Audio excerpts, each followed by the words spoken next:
Hey guys, welcome back to Core City. Today we'll be learning about fundamental rights जो part 3 of constitution में cover किए गए हैं from article 12 to 35.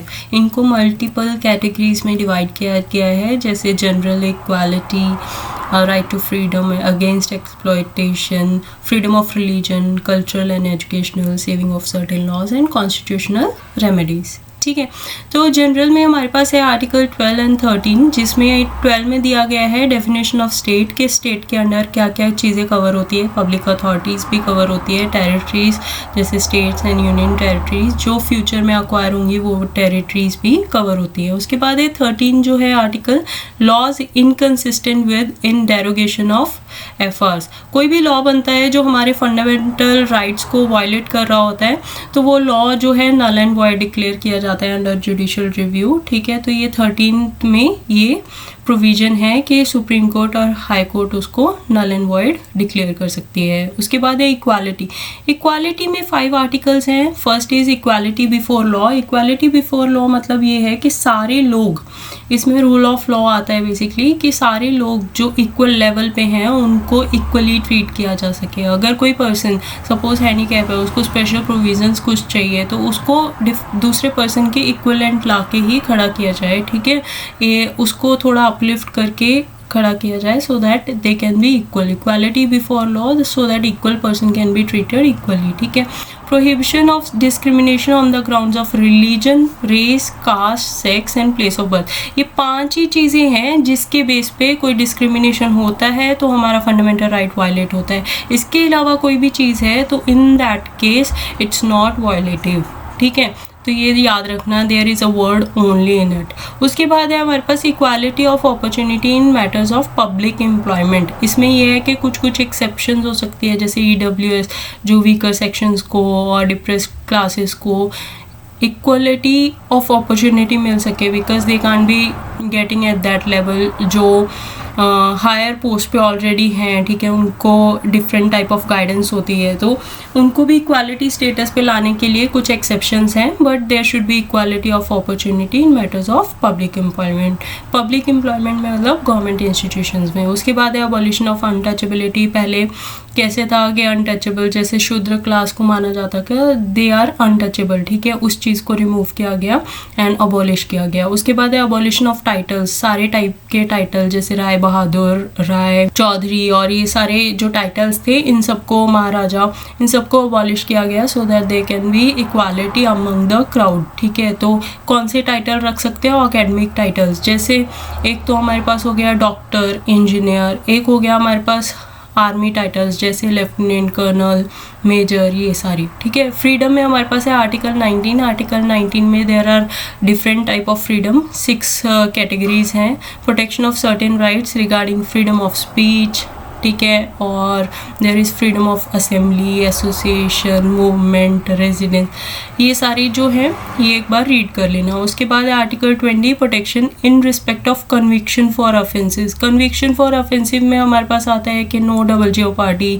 एक बार crime किया है उसके लिए एक ही बार कन्विक्शन होगा. ठीक है, no ex post facto law. Retrospectively जो है वो आप पे इनैक्ट नहीं होगा. सपोज आज बोल दिया कि अगर आपने ये क्राइम किया है तो इसके लिए एक्ट लागू होता है कि आपको 2 साल की सज़ा होगी, बट ये लॉ आज इनैक्ट हुआ है. अगर पहले आपने कोई क्राइम किया है इस डेट से पहले जब से ये एक्ट लागू हुआ है तो उस चीज़ के लिए आपको सज़ा नहीं मिलेगी. ठीक है, यानी में एक सेल्फ इंक्रिमिनेशन का मतलब ये है कि एक पर्सन को फोर्सफुली अपना खुद का ही विटनेस नहीं बनाया जा सकता. ठीक है, article 21, protection of life and personal liberty.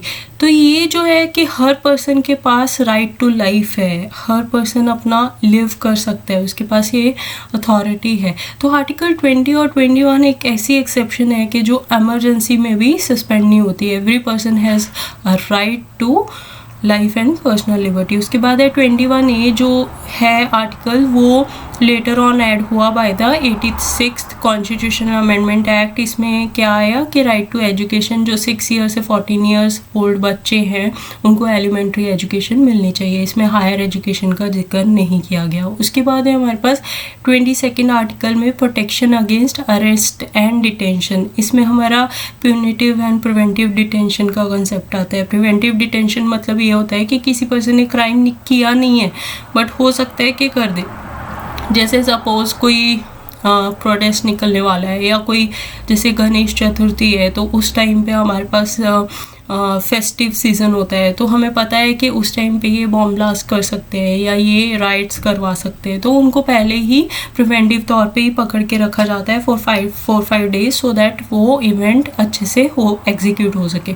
उसके बाद है अगेंस्ट एक्सप्लॉयटेशन। इसमें हमारे पास कैसे है कि prohibition of traffic in human beings and forced labour. किसी लोगों को ट्रैफिक मतलब कैसे, स्पेशली वीमेन को, चिल्ड्रन को, ठीक है, उनको ट्रैफिक किया जाता है एक जगह से दूसरी जगह पे एज अ डोमेस्टिक वर्कर्स, और इस चीज़ के लिए ट्रैफिक किया जाता है, या ऑर्गन्स के लिए ट्रैफिक किया जाता है, तो उसके अगेंस्ट प्रोहिबिट किया है। फोर्स्ड लेबर का मतलब ये है कि फोर्सफुली अगर किसी ने किसी से कर्जा लिया हुआ है, ठीक है, तो उसको बोला जाए कि नहीं, तुम्हें बगार मतलब तुम्हें उसके रिटर्न में पैसे नहीं दे पा रहे हो, तुम मेरे लिए काम करोगे, ठीक है, तो ये फोर्स्ड लेबर हो गई। Prohibition of employment of children in factories. Hazardous works होते हैं, जैसे पटाखे की फैक्ट्री होती है या कोई केमिकल फैक्ट्रीज होती है, तो उसमें कैसे है कि अगर चिल्ड्रन उसमें काम करते हैं, उस एनवायरनमेंट में ब्रीथ करते हैं, they can actually go through certain health issues और ये सारी चीज़ें। इस चीज़ को रिमूव करने के लिए employment of children in factories जो है वो प्रोहिबिट किया गया, ठीक है। उसके बाद है इस प्रोहिबिशन में कुछ एक्सेप्शन ऐसे है कि अगर कोई पर्सन अपने पेरेंट्स की हेल्प कर रहा है तो दैट कैन बी डन, ठीक है, वो प्रोहिबिट नहीं है। उसके बाद है freedom of religion. Freedom of religion में हमारे पास क्या है, freedom of conscience and free profession. किसी को भी, सेक्युलरिज्म का मतलब यही है कि कैसे है कि हमारे पास फ्रीडम है, हम किसी भी रिलीजन को फॉलो कर सकते हैं, हमारी जिस रिलीजन को फॉलो करने की इच्छा है, ठीक है, उसको प्रैक्टिस कर सकते हैं, इवन उसको प्रोपिगेट भी कर सकते हैं। Freedom to manage religious affairs. आप कोई भी अपने रिलीजन के कॉरस्पॉन्डिंग कोई भी अफेयर्स मैनेज करना चाहते हैं, कोई सेलिब्रेट करना चाहते हैं, कोई फेस्टिव या कुछ भी, वो भी हमारे पास फ्रीडम है। Freedom as to payment of taxes for the promotion of any particular religion. कि India is a secular state, ठीक है, तो हमारा पॉजिटिव सेक्युलरिज्म है। अगर कोई स्टेट जो है एक पर्टिकुलर रीज़न को प्रमोट कर रही है, that is wrong, but if it is giving grants to all the religion then it's fine, ठीक है। उसके बाद है freedom as to attendance at the religious instruction और religious worship in certain education. हमारे पास ये अथॉरिटी भी है, अगर इन केस चाइल्ड माइनर है तो उसके पेरेंट्स उसको गाइड कर सकते हैं कि हमारी मर्ज़ी है, अगर हम दूसरे रिलीजन की वर्शिप को मानना चाहते हैं, इंस्ट्रक्शन को अटेंड करना चाहते हैं या नहीं करना चाहते हैं, ठीक है। उसके बाद है कल्चरल एंड एजुकेशनल फ्रीडम में हमारे पास है protection of interest of minorities, ठीक है, कंट्रीज़ में उनके इंटरेस्ट को प्रोटेक्ट करना। Right of minorities to establish and administer educational institution. इसमें स्पेसिफिक ध्यान दिया गया है on the tribal areas and scheduled area, so that उनकी जो चीज़ें मेंटेन रह सके, कल्चर मेंटेन रह सके, ठीक है। तो यहाँ पे लैंग्वेज एक एक्स्ट्रा क्राइटेरिया है जिसको कंसीडर किया गया है। उसके बाद सेविंग ऑफ सर्टेन लॉज में हमारे पास ये है कि आर्टिकल 31 में राइट टू प्रॉपर्टी पहले होता था बट देन रिपील हो गया, ठीक है। तो बाय 44th अमेंडमेंट क्या हुआ कि ये जो आर्टिकल था वो 300A मतलब लीगल राइट बना दिया रेदर देन फंडामेंटल राइट, ठीक है। तो उसके लेकिन जो सेक्शन थे ABCD पार्ट थे, उसमें से ABC को रखा गया। तो इसमें क्या है, saving of laws providing for acquisition of states, validation of certain acts and regulation, कुछ एक्ट्स और रेगुलेशन को भी वैलिडेट करके रखा गया। Saving of laws giving effect to certain directive principles. कुछ एक्सेप्शंस ऐसी हैं कि जिसमें डायरेक्टिव प्रिंसिपल्स डोमिनेट प्रिवेल कर जाते हैं ओवर द फंडामेंटल राइट्स।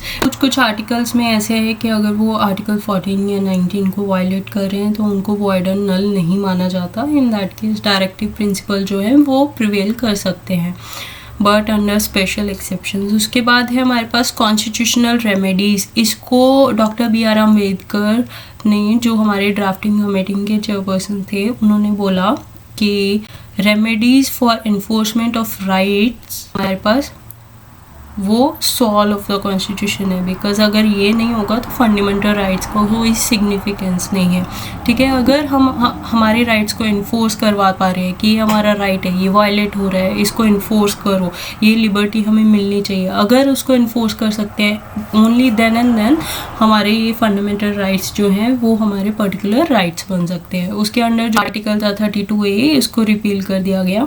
उसके बाद article 33 power of parliament to modify the rights conferred by this part in their application to forces. ठीक है, पार्लियामेंट के पास ये राइट है कि वो कभी भी एक्ट और लॉ पास करके फंडामेंटल राइट्स को अबॉलिश, रिपील, मॉडिफाई कर सकती है।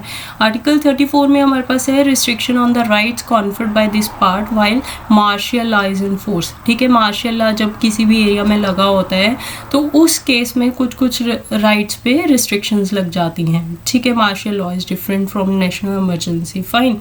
उसके बाद है हमारे पास legislative to give effect to provisions of this part. That's all for this lecture. Subscribe to Core City. Stay tuned. Bye.